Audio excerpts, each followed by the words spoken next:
Good morning. Good morning. So, for today's Bible study, we're going to go over, or Bible stories, we're going to go over, talk about the kings, or basically, there's one particular prophet I want to talk about today, and that's the prophet Elijah. But before we get into that, let's look at the 450 years of kings. So, as you can see, the king in 1050 BC was Saul, and then it goes down to David, Solomon. And so down here at the bottom, you'll see in 500 BC, which was closer to the before Christ timeline here, was Zedekiah, and that he ruled in 597 BC. So I just wanted to share with you all. These are all the kings that ruled. And then here is the ones that were over Judah, the South Israelite nation.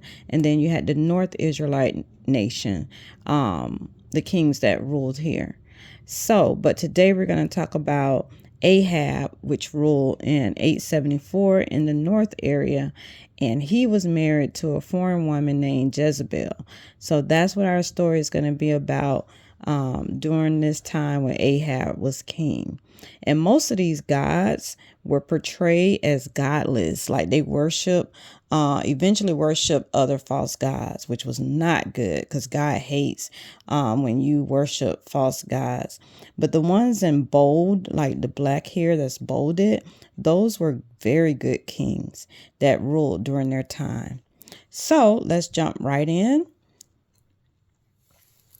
And we're going to be going over First King. We're still in the book of First King.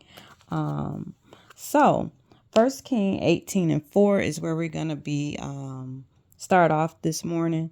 And so once when Jezebel had tried to kill all the Lord's prophets, Obadiah had hidden 100 of them in 2 caves. So this story is going to be about the battle between the two gods, the big G god and the little G god, Baal. So that's what we're going to jump into right now. So idol worship had come to Israel under Solomon's watch. In his old age, he had let some of the foreign wives talk him into building shrines. And we did, if you go back and look at the other Bible stories, you'll see where they were marrying wives that was converting them over to worshiping false gods, which they did have to suffer the consequences of that by God. So he had let some of his foreign wives talk him into building shrines. And so including Molech. So one of the false gods' name was Molech, Molech, who demanded child sacrifice. So each of these gods, you had a rain god, you had all different types of god, little g gods, that these people, the Israelites, sometimes looked up to for things. So let's continue. All Israelite kings in the northern Jewish nation of Israel portrayed in the Bible are godless. And so are some of the kings in the southern nation of Judah, which I just mentioned earlier. God responds by sending prophets.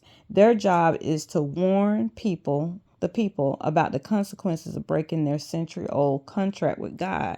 So we know the century-old contract with God is the 10 Commandments. So line item 1 in that contract, or that 10 commandment, is do not worship any gods but the Lord. So we shouldn't be worshiping false gods. And even though they had a statue back then of built statues, golden calves, all of that, and worship them, today we have to be careful as we apply that today. We have to be careful not to put false gods before our God. And it could be, in today's time, it could be food. We overeat, overindulge in food. We put people before God. We put things, material things before God. Please do not do that, because there is consequences to putting things before God. Make God first in your life.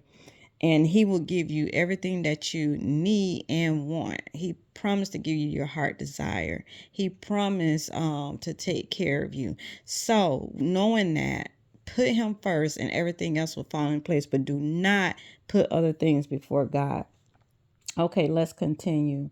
Um, so Elijah is one of the first of these prophets that God is going to use to let show the people that who he is. Um, he lives so at this time Elijah, he lives in the northern Jewish nation during the reign of King Ahab. So Ahab is married to a foreign woman named Jezebel, formerly a Phoenician prince from what is now Lebanon. Jezebel wants to wipe out the Jewish religion and replace it with her own, um, which reveres Canaanite gods as Baal. So she creates a 850 member congress of pagan prophets, which she helps fund. Then she begins exterminating Israelite prophets, forcing the lucky survivors into hiding. So that's when the prophets that were left, the good prophets, they had to go hide. And they actually, some lived in caves. Elijah, he left the country for a little while during this time. But Elijah eventually returns with a vengeance because God's going to use him to speak to the people. So he was on a mission from God. So he challenged all Jezebel prophets to a spiritual duel in this spiritual battle. And they meet on a hill in the Mount Carmel range. One prophet against 850 false prophets, pretty much. So the challenge is to call down fire from the sky to burn up a sacrifice bull. That's right, up the alley of Baal. So Baal was the god who is sometimes pictured with these thunderbolts in his hands. As the god of fertility and family, flock, and field, he's considered the source of rain that keeps everything alive. So Jezebel's prophets pray all day. They dance, they scream, and even cut themselves to get their God's attention. Perhaps he is daydreaming. Now this is Elijah making fun of him. He say, perhaps y'all God, y'all little G God